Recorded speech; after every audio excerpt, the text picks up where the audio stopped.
5 राज्यों के विधानसभा चुनाव में हिंदी पट्टी के 3 बड़े राज्यों को जीतकर बीजेपी ने 2024 के सेमीफाइनल को पास कर लिया है और 2024 में के हिसाब से समीकरणों और विषादों और राजनीतियों का दौर जारी है।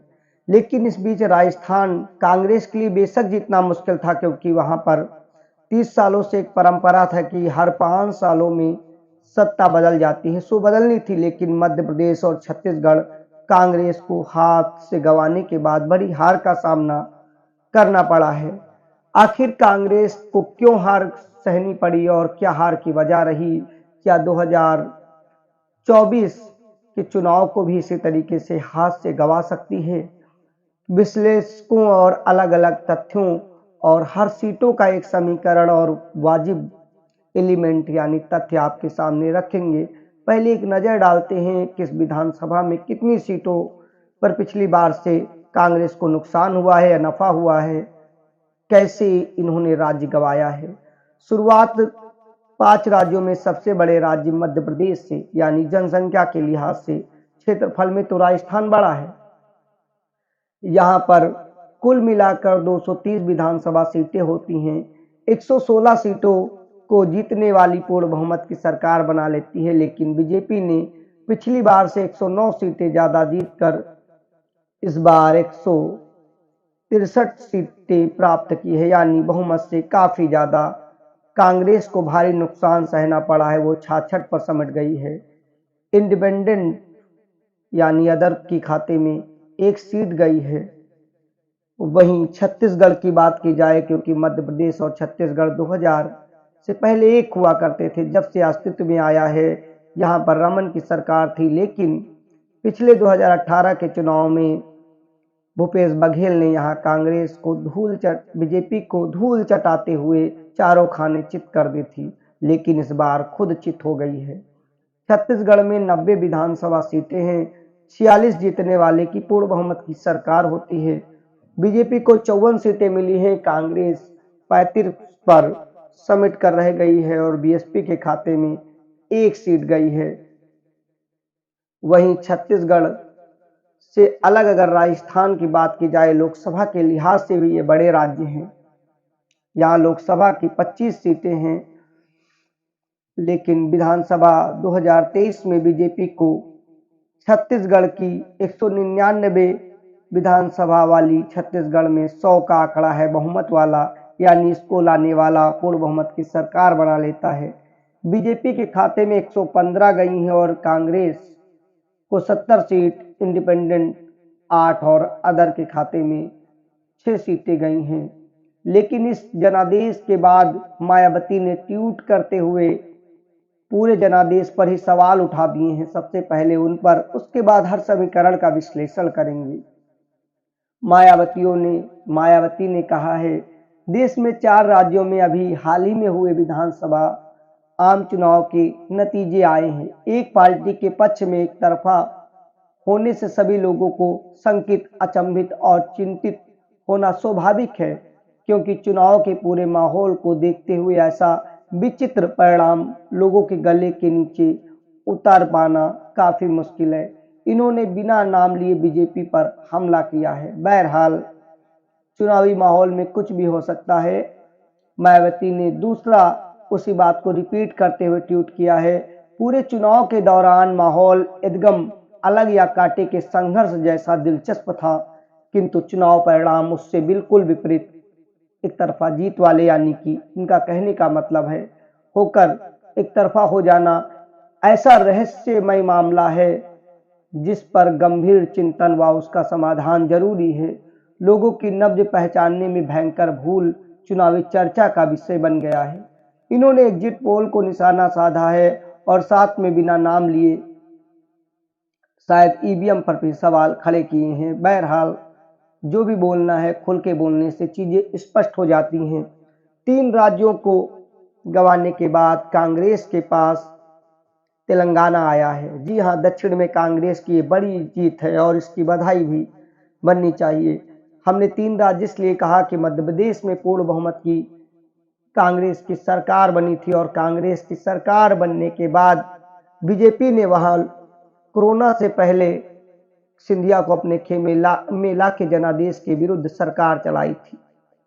अब तेलंगाना की विधानसभा में 119 सीटें हैं और 60 सीट वाला बहुमत पाता है, लेकिन यहाँ पर बहुमत से 5 ज्यादा कांग्रेस को 65 मिली हैं। जो पहले तेलुगु देशम पार्टी टीआरएस होती थी, राष्ट्रीय पार्टी बनने के लिए इसने अपना नाम बीआरएस भारतीय राष्ट्र समिति कर लिया है, वो 39 सीटों पर सिमट कर रह गई है। दक्षिण में एक सीट जीतने वाली बीजेपी 8 पहुंची है, यानी तेलंगाना में बीजेपी 8 सीटें जीती है, अदर के खाते में 6 गई हैं। तेलंगाना पर कांग्रेस को खुश होना बनता है, लेकिन तेलंगाना वाली मेहनत एमपी और छत्तीसगढ़ में क्यों नहीं की गई, ये भी सवाल उठता है। या मेहनत की गई तो जनता ने क्यों विश्वास नहीं किया, उसका भी अपना कारण है। पिछली बार की तरह एमपी में बीजेपी ने सरकार बना ली थी, उसके बाद तो कांग्रेस के लिए और भी आसान होना चाहिए था कि इस बार जीत लिया जाए, लेकिन शिवराज सिंह चौहान लगातार दौड़ पर दौड़। आप चुनावी शॉर्ट वीडियो में जाकर हमारे बखूबी देखकर समझ सकते हैं, जी तोड़ मोदी फैक्टर, और साथ में शिवराज सिंह चौहान ने एक दिन में कई सभाएं दिवाली तक के मौसम में धड़ाधड़ करके जनादेश को अपने पक्ष में लाने की कोशिश की, लेकिन कमलनाथ जमीनी स्तर पर जो चाहिए था वो हासिल न कर पाए। इनकी बहुत सी कमियां होंगी, इतने साल बाद भी शिवराज के खिलाफ इंटिकम्बेंसी की लहर पैदा नहीं कर पाया विपक्ष। वैसे भी शिवराज के लिए न पिछली बार और न इस बार इंटिकम्बेंसी थी। हाँ, उनके चेहरे से लोग ऊब गए थे, इसलिए मामा के बजाय कोई और, बीजेपी ने इसी का फायदा उठाया और इस बार केंद्रीय नेतृत्व के चेहरे पर चुनाव लड़ा गया। लेकिन नाराजगी आज भी शिवराज से डायरेक्ट नहीं दिखी। ये बीजेपी की बड़ी कामयाबी है कि जहां नाराजगी दिखती है चेहरा हटा देते हैं, और ये प्रयोग तीनों राज्यों में सफल हुआ है। बाकी 2 राज्यों में बीजेपी की कभी पकड़ ही ना थी। हाँ, लोकसभा 24 के लिहाज से देखा जाए तो राजस्थान में 25 लोकसभा की सीटें हैं, मध्य प्रदेश में 29 हैं, छत्तीसगढ़ में 11 हैं और बगल में सटे यूपी में जहां योगी जी की सरकार है 80 हैं। इन चारों राज्यों को साधने के बाद अगर बिहार मिला दिया जाए तो आधा कल्याण लोकसभा के लिहाज से हो जाता है। इसी हिंदी पट्टी को हरियाणा मिलाकर जीतने के बाद लोकसभा सत्ता आसीन होते हैं। इसीलिए कहते हैं कि लखनऊ दिल्ली क्या रास्ता बिहार और लखनऊ से होके गुजरता है। लेकिन इस बीच बेशक मध्य प्रदेश, छत्तीसगढ़, राजस्थान में बीजेपी ने कमल खिला लिया, लेकिन मध्य प्रदेश की हॉट सीट दतिया में बीजेपी प्रत्याशी और प्रदेश के गृह मंत्री यानी सीएम के बाद दूसरे नंबर के नरोत्तम मिश्रा चुनाव हार गए हैं। छत्तीसगढ़ में कांग्रेस के टीएस सिंहदेव भी चुनाव हारे हैं और गृह मंत्री ताम्रध्वज साहू भी हारे हैं। तकरीबन यहां पर नरोत्तम मिश्रा 8,800 से अधिक मतों से चुनाव हारे हैं। कद्दावर नेता माने जाने वाले नरोत्तम को कांग्रेस के राजेंद्र भारती ने पराजित किया है। इसी तरह शिवराज कैबिनेट के 7 अन्य मंत्री भी चुनाव जीतने में फेल रहे हैं, लेकिन केंद्रीय नेतृत्व में ने अलग अलग बगावत चीजों को देखते हुए नाराज चेहरों को हटा दिया और अपने मंत्री मंडल से कई चेहरे प्रयोग के तौर पर भेजा। बहरहाल प्रयोग सफल रहा उस पर कमेंट किसी और दिन। लेकिन यहाँ पर भूपेश बघेल ने, अगर छत्तीसगढ़ की बात की जाए तो उन्होंने किसी को नहीं छोड़ा। हर मीडिया चैनल को कैसा भी उसका समीकरण रहा हो, चाहे इंडिया अलायंस ने कोई भी बाइकआउट वाला किया झंडा हो, उन्होंने खूब खर्चा किया और खूब विज्ञापन भी बांटे। एक लिहाज से जिन्हें गोदी मीडिया कहते थे उन्हें भी विज्ञापन दिया, लेकिन कुछ नहीं कर पाए। यही रिवाज रहा राजस्थान में अशोक गहलोत जी का। उन्होंने भी हथियार नहीं डाले, लेकिन लगातार मेहनत करते रहे। मेहनत दिखी, फर्क पड़ा, लेकिन वो स्थिति नहीं दिखी। हालांकि राजस्थान में कांग्रेस को काफी नुकसान नहीं हुआ है।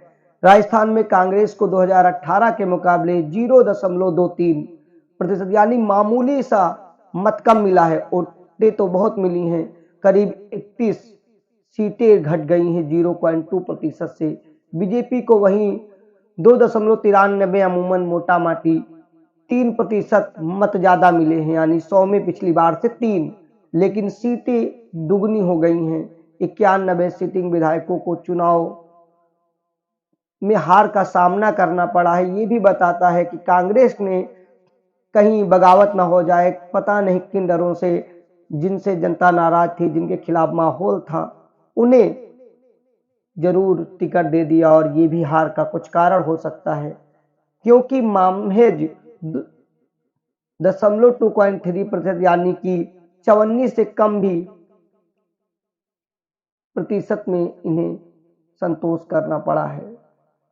और दूसरे प्रत्याशियों को अगर उतारते तो इनका परिणाम कुछ और होता, लेकिन ये तो उनका अपना है और केंद्रीय नेतृत्व तो जरूर उनका अलग अलग आधार पर विश्लेषण करेगा। वहीं बीजेपी की केंद्रीय नेतृत्व की बात करें तो मोदी का नाम, काम और बयान पर आज भी ओट पड़ रहा है। हम इनके काम और बयान से सहमत असहमत हो सकते हैं, लेकिन इस बात को भी कोई इनकार नहीं कर सकता, नकार नहीं सकता कि जिनके लिए ऐसे बयान देते हैं उन पर इसका असर होता है या वो वोट में बदलते हैं या नहीं बदलते हैं। छत्तीसगढ़ में साहू का मैटर ले लीजिए, और यही राजस्थान में भी साहू का और पायलट के पिता राजेश पायलट का उन्होंने हर चीजें की। कईयों ने तो भाषाई मर्यादाओं को नांग दिया, लेकिन मतदाता जिन्हें प्रसन्न करता है उनकी टिप्पणी का अपने हिसाब से फायदा नुकसान के बजाय कुछ और देखता है। हर मर्यादाओं से अलग कटु सत्य है कि इस चुनाव में हर तरीके से आत्ममंथन करते हुए हर पार्टी को उतर कर अपने पक्ष में माहौल लाने की कोशिश में वही फार्मूला अपनाना चाहिए जो बीजेपी जमीनी स्तर पर मेहनत दर मेहनत करती है। लोकसभा चुनाव की तैयारी चरम पर है। 3 राज्यों में विधानसभा चुनाव को जीतने के बाद भी योगी आदित्यनाथ दूसरे दिन गोरखपुर पहुंचते हैं और लोगों की जनता दरबार लगाकर शिकायतें सुनते हैं। लगातार मेहनत भी अलग बताती है, लेकिन कांग्रेस कि कुछ हार के कारणों में देखा जाए तो मध्य प्रदेश में कांग्रेस ने 1.25 साल सरकार चलाया, लेकिन जो वादा किया था कि 10 दिन में सरकार बननी पर कर्ज माफ करेंगे, कर्ज माफ ना करना, रोजगार देना, रोजगार का समय पर ज्यादा ना देना, भ्रष्टाचार को रोकने में नाकाम रहना और लोगों को समझाने में नाकाम रहना, कांग्रेस का इससे समर्थन कम हुआ, विश्वास उठा और बीजेपी को फायदा। राजस्थान के अंदर तो अलग ही लीला थी। लगातार 5 साल और मौजूद चुनाव में भी साथ आने का नाटक बेशक हुआ, लेकिन अंदर खाने गुटबाजी और तुष्टीकरण का माहौल बना रहा, जिसमें कांग्रेस के वोटर और कार्यकर्ता निराश हो गए, समर्थकों में बट गए। अशोक गहलोत और सचिन पायलट के बीच की टकरार और टक्कर ने कांग्रेस को बांट कर रख दिया। मामूली मत प्रतिशत घटते ही बड़ा हार का जोखिम उठाना पड़ा। बहरहाल भ्रष्टाचार, तुष्टीकरण, कानून व्यवस्था के मुद्दे पर प्रधानमंत्री से लेकर सीएम योगी ने खूब घेरा और नतीजा यही रहा कि कांग्रेस को हार का सामना करना पड़ा। अब उन्हें आत्मचिंतन करना जरूरी है और ये बड़ा सत्य है कि जितनी जल्दी हार को स्वीकार कर जमीनी गलतियों को बीजेपी की तरह सुधारने, और अगर कोई नाराज है तो उसे उस लिहाज से करे कि आगे अच्छी चीजें आए और लोगों का विश्वास बढ़े, तभी अगला चुनाव बहरहाल विशेषज्ञ बताते हैं जीत पाएंगे। गुजरात के बाद मध्य प्रदेश ऐसी सीट है जहां पर उन्होंने नामुमकिन को मुमकिन कर दिया, यानी हारी बाजी को बीजेपी ने जीत लिया है। अब बात मिजोरम की करते हैं, जहां जेडपीएम 27 सीटें जीत कर बहुमत के आंकड़े से 6 ज्यादा आई है और एमएनएफ महज 9 सीटें जीती है, यानी एक पर लीडिंग इस समय चल रही, अगर उसको भी मान लिया जाए तो 10 पर है, बीजेपी 2 पर है, अदर 1, और यहाँ 40 विधानसभा में से 21 वाले को बहुमत मिलता है। तो सीधे तौर पर सीटें जितनी जीती जा चुकी है उनमें जेपीएम को पूर्ण बहुमत मिलेगी। लोकसभा चुनाव और इस विश्लेषण में आपको जो भी अपने हिसाब से लगे राय देते हुए, अगर आप नीचे लास्ट तक देखा है तो कमेंट करते हुए अवश्य जानकारी दें। बाकी मोटा माटी अपने लिहाज से समझते हुए हमने जो समझा वो बताया और इसे अपने समझने के लिए स्क्रिप्ट के रूप में सेव करने की कोशिश की है। अपनी राय देते हुए अवश्य बताएं कि आगे वीडियो में कैसा और कैसे सुधार करनी चाहिए। वीडियो देखने के लिए बहुत बहुत धन्यवाद। चैनल को लाइक से सब्सक्राइब अवश्य करें। जय हिंद।